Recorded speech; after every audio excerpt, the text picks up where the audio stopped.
Good morning, good afternoon, good evening, whenever you happenstance into this dialogue with the new Untouchables. We are recording this on Halloween, and happy Halloween to everybody. It's Friday, October 31st, 2020. It's funny, sometimes that just rolls off the tongue.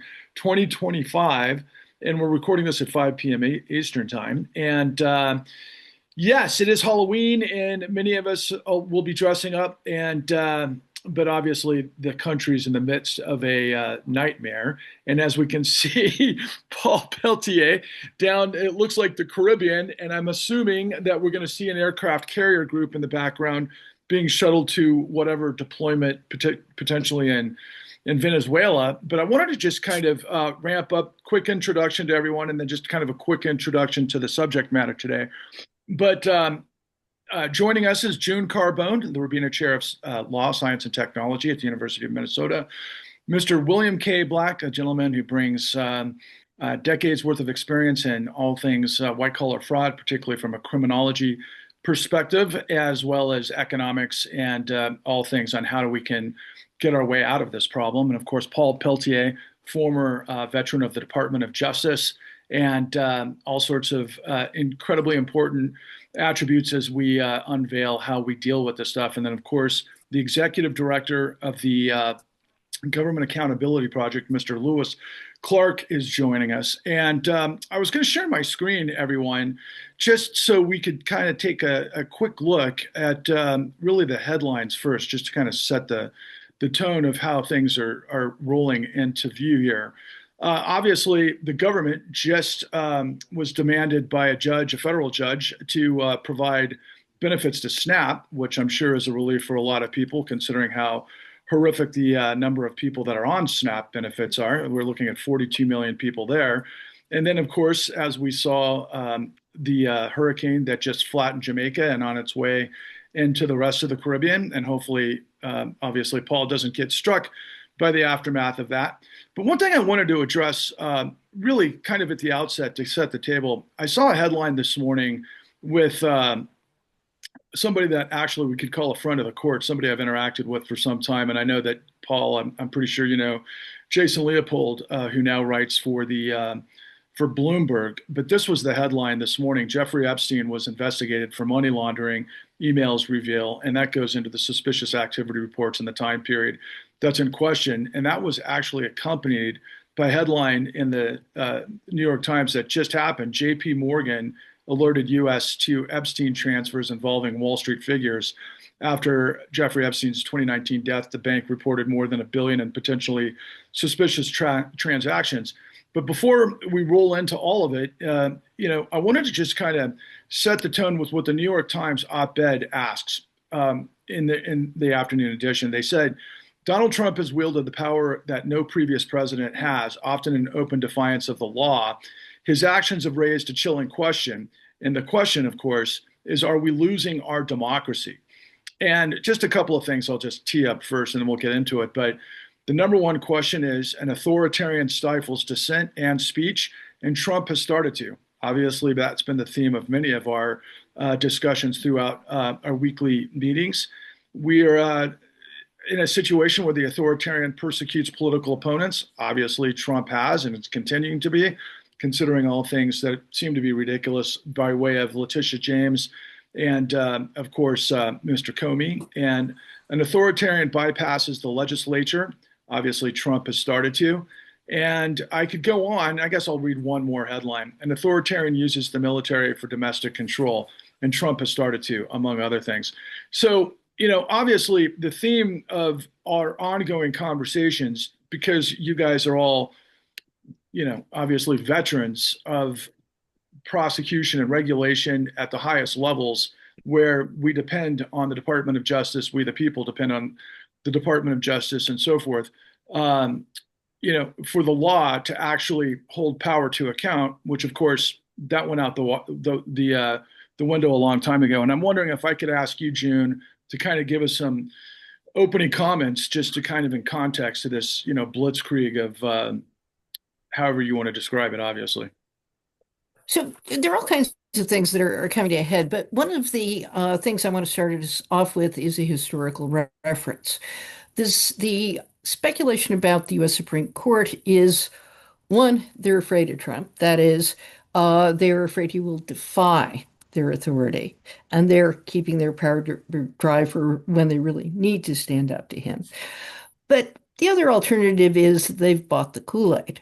They believe and have believed since their early days in the Reagan administration, they've plotted a coup.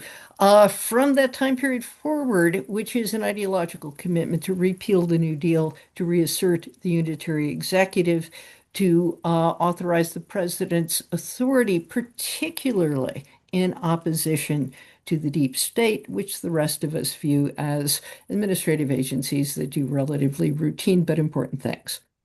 And there's no question what Trump has been doing, that the first strike, what Project 2025 is about, is eliminating the institutional constraints on presidential power. But here's the question about what happens next. The Supreme Court may think the danger is Trump defying presidential decisions. What they haven't thought about is at the point where the country thinks there is no one standing in front of Trump, that Congress won't do it, that the court won't do it, and that his next step is going to be to interfere with elections. Then you set the stage for civil war. So I want to tell a brief story reminding us of what happened the last time we were in this position.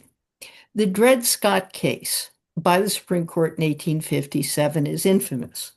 It is most infamous for saying that the descendants of Blacks who were brought here as slaves could never be citizens of the United States. Not just people who are currently enslaved were not citizens entitled to sue in the courts of the United States, but their descendants. But Blacks in free states, Blacks in states that had never authorized enslavement, those people and their descendants who had been free from the time of the Constitution forward could not be citizens of the United States. We recoil from that decision. But it did two other things that many historians believe made the Supreme Court, made the Civil War inevitable. It held that not just were Blacks, the descendants of African slaves, not citizens, but they were property. Their owners had property rights.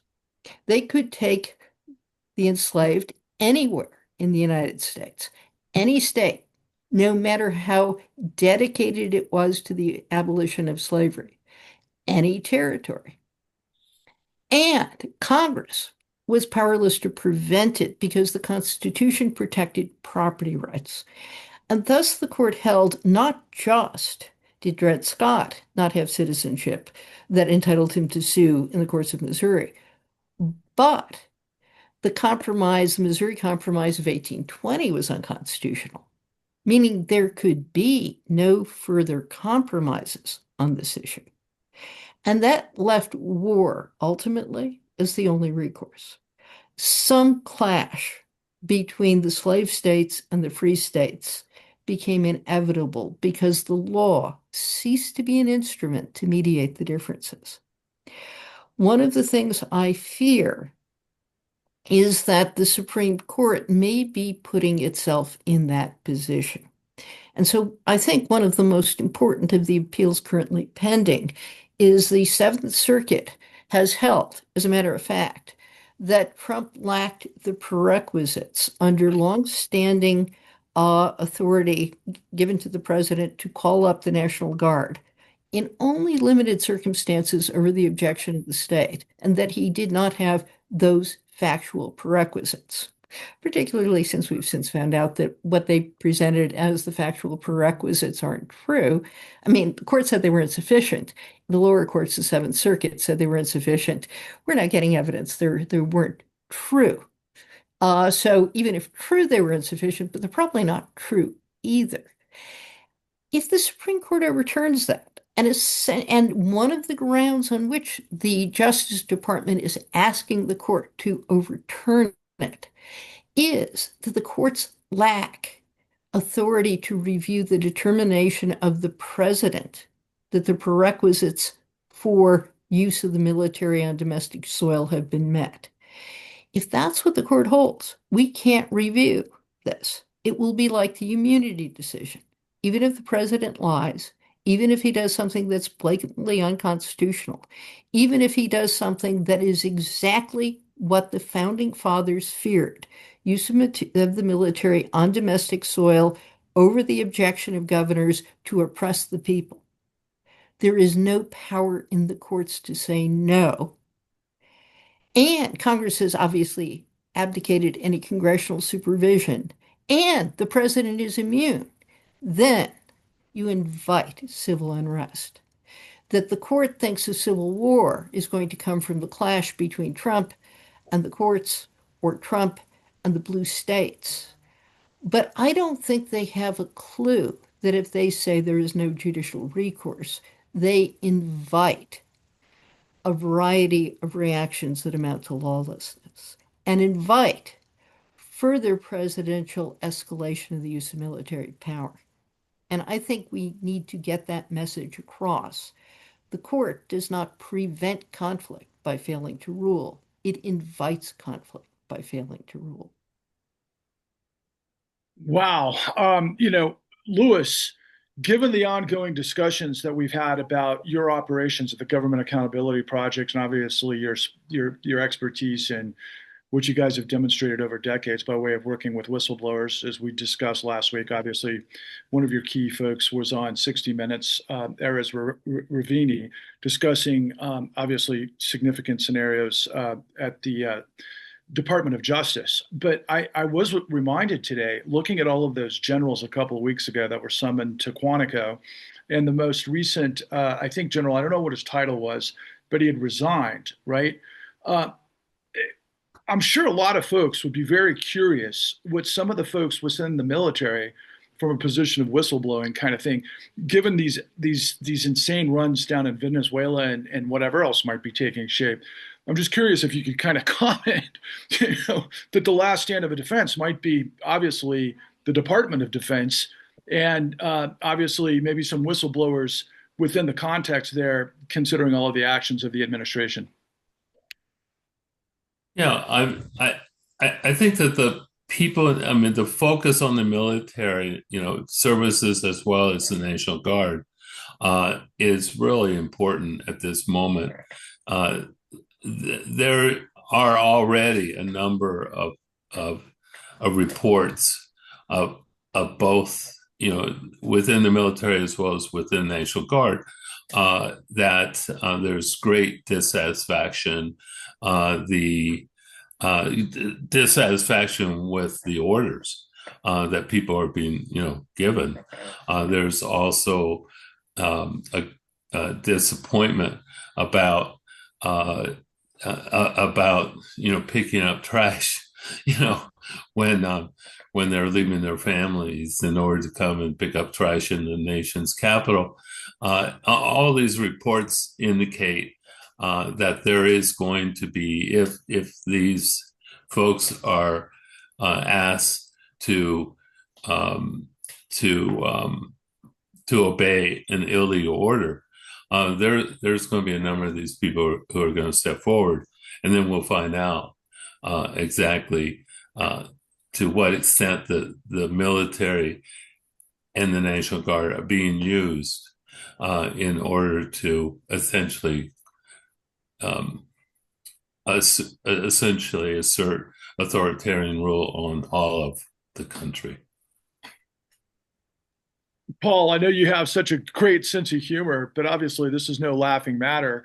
And I'm curious, as I opened up with this sort of revelation of what both Jason Leopold had as a front page article, obviously at Bloomberg, and then of course the ongoing stuff from David Enrich and the New York Times on suspicious activity reports. Obviously, you can go whatever direction you feel like going, but I'm just curious.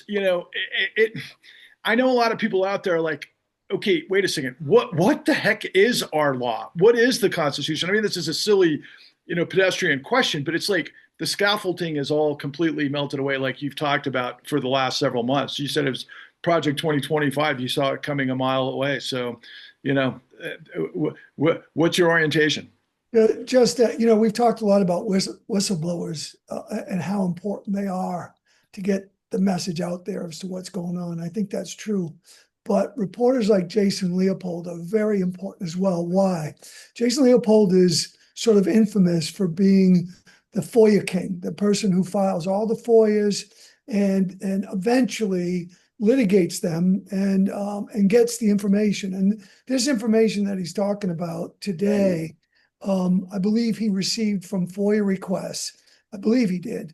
And the reason why it's important, at least important as far as Epstein goes, is that Alex Acosta testified to Congress that there was no financial investigation at all. I don't know why he said that. And probably the dumbass didn't really know what the hell the prosecutors were doing, honest to God. But again, he feels like he has to come out and say this. But the reality is, according to what Jason has found, is that there was, I wouldn't say a robust financial investigation, but the appearances of people following the money, particularly the prosecutor, Marie Villafana, it appears that she was following the money like naturally you would do in a case where you're trying to find out whether you paid these women, how much you paid, who paid these women, how they were paid, that type of thing.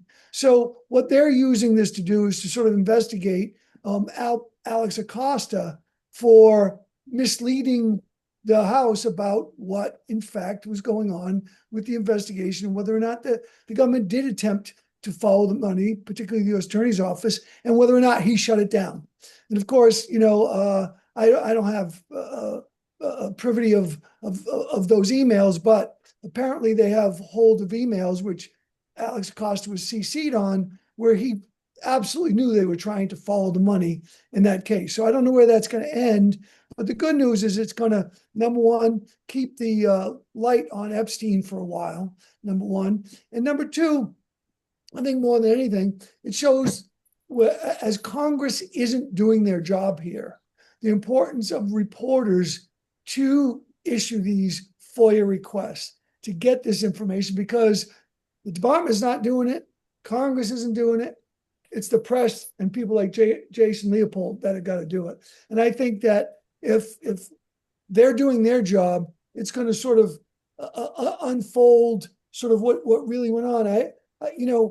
I sit there and I think about, you talked about it earlier, the bombing of the boats and killing these people on these go fast boats out of Venezuela, and how illegal that is, and putting the military in states, right?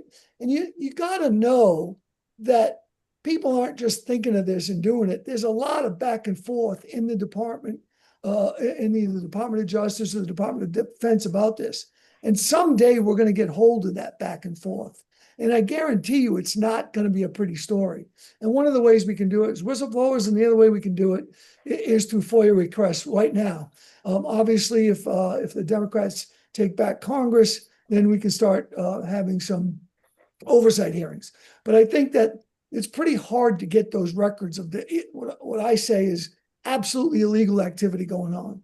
And so I think that that my takeaway from Jason Leopold is that some reporters are doing their job and they're actually burrowing into the communications between government employees about some of this mischievousness that's going on, which a lot of it probably is illegal. Well, yes. Oh, go ahead, Lewis. I was just going to say, there is a great deal of concern within the Department of Justice, certainly at the highest levels, because now for the first time ever, military officials are being forced to sign non-disclosure agreements that they will not disclose what's going on.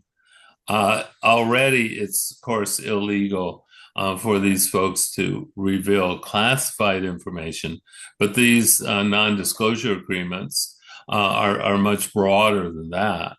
And so the only reason that I can understand of why they're forcing people to sign these is they're very worried that people are going to, military officials are going to be coming going public, I mean, about what's really going on. June, did you have something to ask? Only, Paul, what do you assume will happen if Congress does vote on releasing the Epstein files? Well, uh, it's it's not a panacea, right? Because it's just whether the administration does start releasing them, but it at least will make them make formal requests. And as we all know, it's not the crime that gets you sometimes, it's the cover up. So ultimately, it will probably be the cover up that will get a lot of people. And so I don't think there's going to be a desire for the administration to just pump these files out. There's a reason why they're not doing that, and they're going to find ways not to do it. But there'll be people that'll be covering it up, and hopefully that someday they'll be held to account. Bill, I think a lot of this conversation so far really tees you up really nicely, considering what we've been in the midst of for some time. And I think, the nature of Paul's, statement about journalists doing their job, right? We're looking at Jason Leopold talk about stuff that there was an initiation in 2019 that goes back to 2003. And when you're putting these investigations together, I think I happened to see somebody recently. In fact, I know who it was, and I shared it with you guys. It was Jack Smith talking about really large investigations that take years and years and just incredible amounts of research and all that's involved to be the big picture, to be able to put these particular indictments or the cases together, obviously, to try to bring them to the fore. But you've been in the midst of this, for decades, using huge amounts of information and data, and also interacting with journalists. And here we are, right, in 2025, with this idea to be able to work with whistleblowers, to be able to create hearings with state legislatures because of all of the things that you've laid out, but with also marrying, hopefully, the right journalists to do their job, but also within the context, as we have seen, that there's a media consolidation, that there's more suppression than we've ever seen before. To be able to tell these big stories is getting more and more difficult. And there's tactics that we've seen publicly aired that the administration is actually using specific agencies to target and suppress and subdue, through all of the panoply of what they can use with turning up the volume on lies and turning down the volume on truth, for example. So please kind of walk us through this moment. So Lewis has already teed up why we've been talking about subpoenas and non-disclosure agreements for 3+ months. Um, and all of what Paul and June have been saying, these emphasize the dynamic strategic nature of these things. These things are not going to remain static. So, for example, I've talked a number of times about how Trump uses the willingness to lie about September 6th as a easy screening device to get the right kind of people from his perspective, which is to say, people willing to lie even to courts, right? And that's one of the critical things whistleblowers can bring out, especially if they're from the Justice Department. That, as we've emphasized, is a incredible Achilles heel for attorneys because it opens up the opportunity for sanctions. And what we need is for some of these states, as a practical matter, they would have to be blue states, actually taking this seriously and fast tracking sanctions actions. And a number of these things may be set up by what we've all been talking about here about the hearings. Because in those hearings, Justice Department attorneys are being coerced to lie. And a number of the judges and magistrates have already made statements that indicate they believe they're being lied to on a consistent basis. But as I said, this is dynamic. So the next stage is there's going to be a crackdown on FOIA, right? It's already happening, but there will be enormous refusal to comply with FOIA requests. Absolutely certain, in my view, that this is coming and coming very quickly. And the more they're embarrassed by a particular great act of journalism, like you've been discussing from Leopold, the more this is likely to happen soon. Similarly, now Trump is using this, you must be willing to lie for me, not simply to screen incoming people, but to get rid of good people that are already there. And so they've nailed FBI folks and Justice Department folks who have done, declarations or affidavits that say truthfully, this defendant was involved in this action on September 6th. And if you tell the truth, that's enough to get you pushed out of the modern Justice Department. All right. Now that's going to set up more whistleblowing and such. And again, it's not static. It's reaction, counter strategy, strategy. We have to be nimble and we have to be smart and we have to be quick in going after these things and the different vulnerabilities that appear. So, for example, in Venezuela, in this ongoing murder operations, right? Trump is getting two things.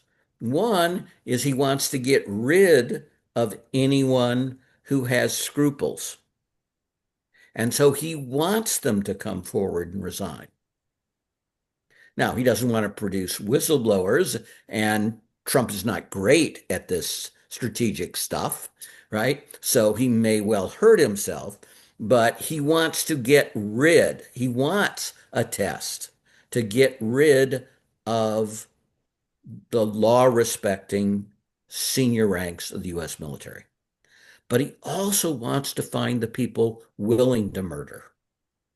In fact, he wants to find in particular the people who enjoy murdering and the people that enjoy taking 60-year-old women and crushing them into pavement in violation of everything we train law enforcement officers to do and not do.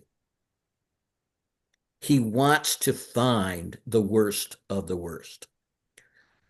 ICE whole advertising campaign, whole recruitment system is designed to find the worst of the worst. And even there, notice that he did a purge of the older leaders because they still had residual respect for the law. So we're going to end up, since we're going to have the worst of the worst, with scandal after scandal, and people will die. They will die not only in the waters near Venezuela, they will die in American streets. And in fact, that's happened a few times already with ICE. But they are doing things so completely unprofessional, so incredibly dangerous to human life, and so sadistic. I mean, even a US troop, if he was dealing with a riot, would not take a pepper ball and throw it directly into the face of a religious minister in a country, right? You would be cashiered immediately because you would produce a riot and threaten American lives as well, of course, as other innocent lives. So when I say these people are going to act strategically, I don't mean they're going to act brilliantly, but we have to be ready and push. And again, whistleblowers are going to be a key part of the strategy. State legislatures come forward and do the subpoenas, break these non-disclosure agreements, and state bars make it a priority. There isn't going to be a rule of law unless you sanction these folks. That is the one quick thing that will put the fear of God in any attorney. And Paul may at some point want to do a whole shtick on this. The manual, the Bible for criminal prosecutors at the Department of Justice is simply replete with you do not do the following things. It is improper, it is unjust, it is absolutely forbidden. And if you are even charged by a judge, if a judge even makes a comment that says he or she thinks you may have done so, you must, in writing, immediately put your superiors on notice. And report it to the bar. As So I said, Paul's the guy. to that point, this week, this very week in California, two individuals were going, I don't know if it was going to trial or some pretrial motion, but the reality is they had asked for discovery about the agent and the agent's criminal history or the agent's history, because if you have an agent that's testifying that has a history of bad behavior, there's case law and there's DOJ rules and manuals that say you have to reveal all the agent's bad behavior to the defense in discovery. Well, they pressed the judge to have the government reveal the agent's history. It's ICE agent. And the government refused. And rather than turn over the agent's history, which they say is a criminal history, they dismissed the case. So it is just unbelievable, number one, that they're not turning over that stuff. And number two, that they have ICE agents with criminal histories out there, which is absurd. Well, and a follow-up to you, Bill, as we we learned completely the notion of Gresham's dynamic and perverse incentives and really the worst that are put into the system of hierarchy to, really go for the number in the case of control fraud. But in the case of the legal sort of dynamics, I mean, I know for a fact that, recently. So the Gresham's dynamic is exactly what we face. It's just what Paul was saying and I was saying and Lewis have been saying, right? This is the deliberate creation of a Gresham's dynamic in which bad ethics drives good ethics out of the marketplace or the profession. And the judiciary at this juncture, at the higher levels, is simply incapable of understanding that law enforcement, law enforcement officials, are now deliberately at the most senior levels creating this absolute perversion of justice. And that the protection of whistleblowers has become the matter of national survival of American democracy. Well, that certainly hits at home and just the appropriate tone. And I want to, again, staying with the theme of Halloween, June, this is a nightmare. And the nature of, I've had the great opportunity to be a fly on the wall in a separate series that we're producing based on your expertise. And you have brought many experts around the country whose research reveal this long pattern of unbelievably diabolical behavior within, let's just say, everything from assistance, right, where people might be hedged because of the stuff they've got to do to maintain benefits like Medicaid, but there's actual methodologies that are squeezing really the most vulnerable people in our society to the point where I don't know if they're institutions or agencies are able to squeeze and extract even more upside for themselves in this kind of perverse version of what these agencies are supposed to do. And when I'm hearing all of these elements being articulated by the panel here, I'm wondering, given what we're seeing with SNAP, right? And we're seeing with all of these other elements that are taking shape as it seems to be a war on the family, in addition to Trump bulldozing the East Wing, $350 million potentially going into his pocket, however that works out. I mean, the corruption is insane, while millions of people who are vulnerable are literally the targets of this administration. Can you please pick up from there? Well, this is the logical outcome of a system. I mentioned in the book we wrote that We describe the shift in corporate America as a shift from what had been institutionalized power. The CEO is the steward of the company, looking out for its long-term interests and looking out for the employees, for the customers, for the reputation of the company as honest. And that's been replaced by a system of personalized power. And the personalized power says, who can I screw today? If I can make more money by shortchanging my customers, by firing employees today, I'm going to need 6 months from now. Do it. Share price goes up. The stock market is not the economy, as we keep reminding people. And right now, earnings reports are fine. As long as earning reports are fine, because big companies are laying over lots of people, then who cares? But what this produces, and this is why I think the rule of law and democracy are so important, and they need to be linked to equality. If you're going to invest in things, if you're going to own property, and by that I mean not the enslaved, but rather things like a home, you need a legal system that protects your investment. I've written an article about African Americans and what happened in the wake of the great financial crisis. And a lot of people say, why don't black people pick themselves up by their bootstraps? Because when they do things like invest in housing, they become prey.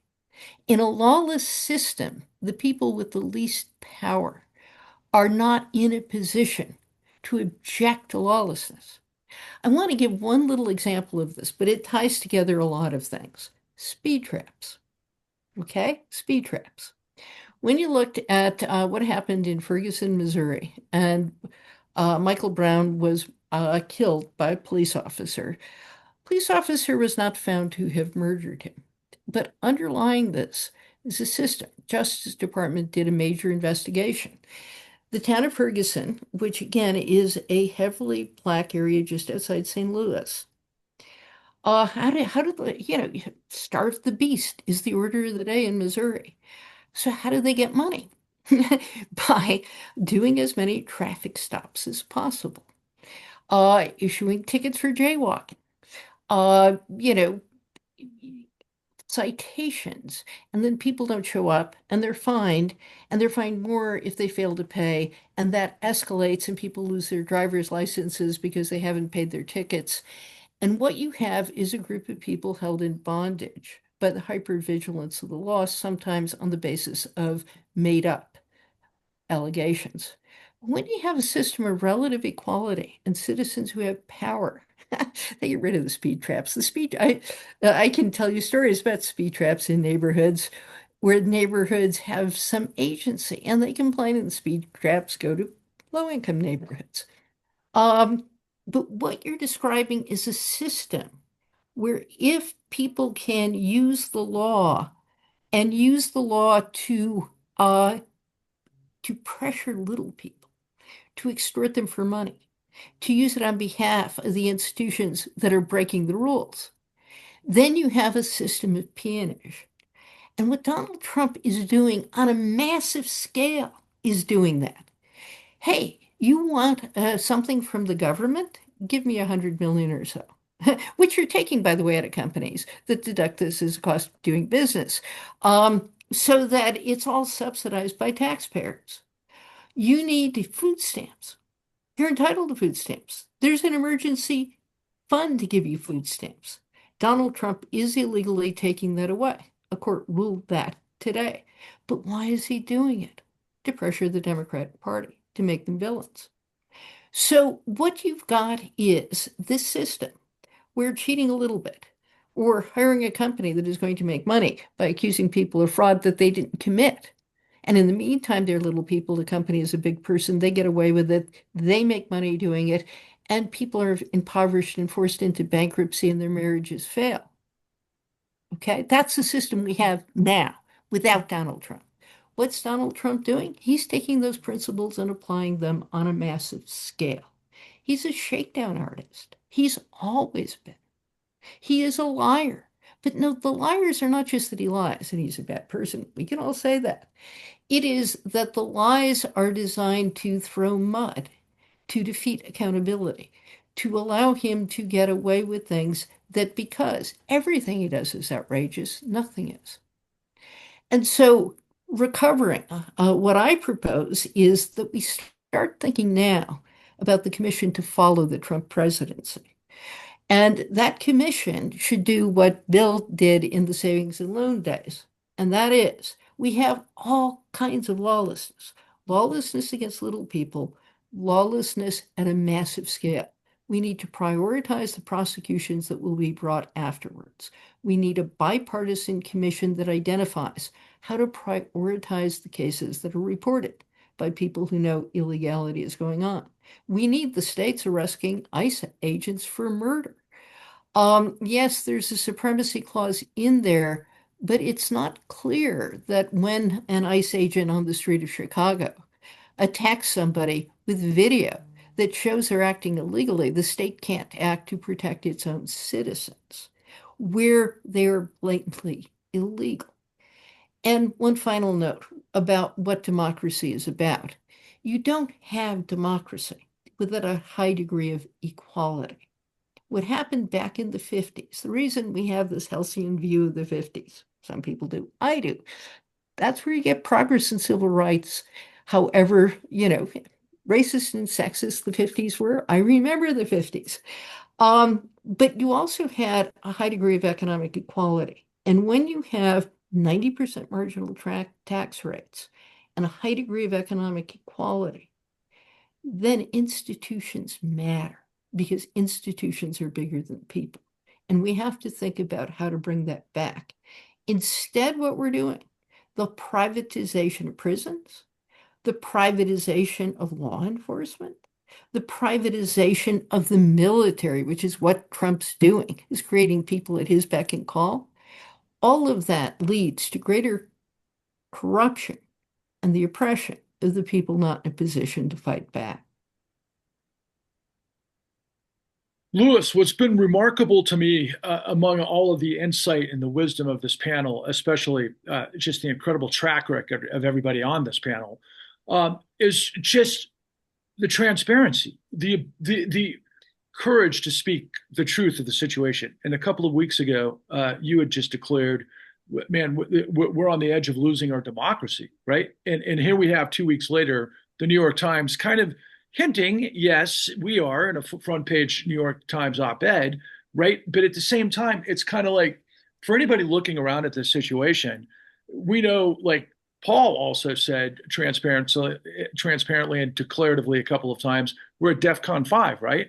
And so going back to the notion of the truth tellers within the system, given the fact that we have an immense pressure by way of media consolidation, we've already seen the millions of dollars of whatever payments we want to describe of all of these major networks capitulating to Donald Trump for a bunch of ridiculous scenarios. What is your sort of come from, given the fact that you guys do get coverage through the Government Accountability Project at the most prestigious, media, mainstream media outlets in the United States, from 60 Minutes to the New York Times, but at the same time, it looks like this administration has its eyes on everyone.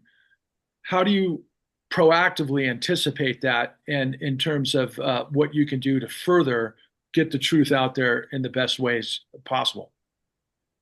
Well, it's really somewhat simple. I mean, it's basically that people will come forward if they see a way of having impact on the information that they have, because the concerns of our democracy are, I think polls are indicating now that a significant majority of people do believe that we are losing our democracy.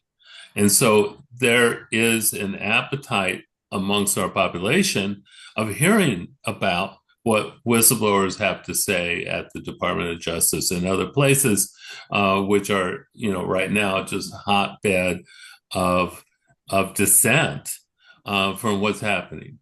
What they're being ordered to do, or I would say the privatization is a huge issue, as just described, but the politicalization as well of our various agencies, so that essentially these agencies are being used for the private political interests of others and not the interests of taxpayers. This is dawning on the population, and as long as the population does react and want to know more and demand to know more and demand that their legislators or their representatives actually do investigations that are meaningful, and also seek accountability. As long as there's that impact, more and more whistleblowers are going to come forward. But if through controlled media or essentially just oppression occurs to a significant degree, then there's not going to be impact, and people will shut down. And so, to me, we're at the critical stage where, right at this moment, if it's nationally important, whistleblowers are going to continue to come forward, because at least the courts, at least the lower levels of the courts and the federal appeals courts, are listening to the facts on the ground, and these courts are responding, and it's one of the only institutional elements of our government itself that is working in any significant degree. But they're having an impact, so they'll come forward. But it's important for all of us to know that we've got to respond to this information, and we also have to, and this is more in the litigation, bucket. They also need protection. And so that's what our organization does. And a number of other lawyers are stepping forward as well and helping out, representing these people, so that they do have a level of protection beyond what essentially their bosses are anticipating at this point. Well, and said another way, people, you need to get this out there to as many people as you possibly can, and continue to watch and support and grow this circle, because we have access to unbelievably important information coming through the filter of the best veterans of this country that are stepping up and providing their time freely for their love of this country. I don't want to speak out of turn, but it's obvious, right? And so I want to turn maybe the last word to you, Paul, because I remember being completely thunderstruck by meeting you the first time, from the standpoint that you'd been this career prosecutor at the highest levels of these giant investigations. And as I prefaced earlier, Jack Smith had been public earlier this week about the enormity of being able to put these cases together. And so your commitment was basically, I'd say, betrayed by your investigation at the highest level within AIG, as I recall. And I just read this morning, and I also got some other news on my feeds, that there's almost a step and repeat of these tactics that the financial system, with insurance, within the collateralized debt obligations, and the nature of shadow banking and yada, yada, yada, are really pushing us closer to what appears to be maybe another colossal wipeout in our economy. And I'm curious if you could just, once again, I know you do it all the time, but just kind of reiterate, from a position of leadership and having been there, done that, what's at stake, and how hopefully the people can rally behind this group right here to be able to move the needle on turning the tables on this monstrosity. All right. Well, just starting off, what you started with was sort of the problem we were having way back at the great financial crisis, getting the powers that be to focus on sort of the important issues of the day, to sort of reorient the Department of Justice to where it should be prosecuting these things, because our country, not our democracy, but our country needed it. As it turns out, it became much more important because when they didn't do it, our democracy started, in my opinion, started to weaken. But that was small C corruption. What we have going on right now is capital C corruption. And what we're talking about here, I think, is to sort of do everything we can to keep those building blocks of democracy in place, right? But none of that matters if the Republicans stay in power. So in reality, if they stay in power, it's the Department of Justice isn't going to operate. Things aren't going to happen. And we have a great barometer next week that's going to happen as to how sort of the impact of what's going on now is hitting Americans. What is that? We have some great Virginia and New Jersey gubernatorial races and statewide races that are going to be a barometer. Now, those barometers are not, they're not going to be indicative, in my view, of the public's view of how close we are to democracy breaking. I believe it's going to be indicative of what's happening at the kitchen table, whether people can buy food, whether people feel like that they're being deserved economically by this administration. And number two, by what they see and observe as it relates to what ICE is doing. I think that is bothering a lot of people. And you spoke of Halloween. It's not funny, but we have this little, I'm going to call him a, what do they call the small people in the Wizard of Oz? Munchkins. Munchkins, yeah. We have this little munchkin named Bovino, who is running ICE right now. And we saw that he was, he's about 4'2", obviously has a Napoleon complex, dressed as a soldier, going to federal court because he's been ordered to go there by a federal judge to answer why he's mistreating people in Chicago. And he brings all of these people dressed as stormtroopers into federal court with him where he needs no protection at all. So it's all performative, but it also shows what these people are really about. And I think America sees that. And I think that the voting public doesn't like that. Now, we all on this panel know that has a lot to do with democracy and why we need to stop that to preserve democracy. But I think the public sees it a little bit different, not necessarily as undemocratic, but that they're next, their neighbors are being treated badly. So,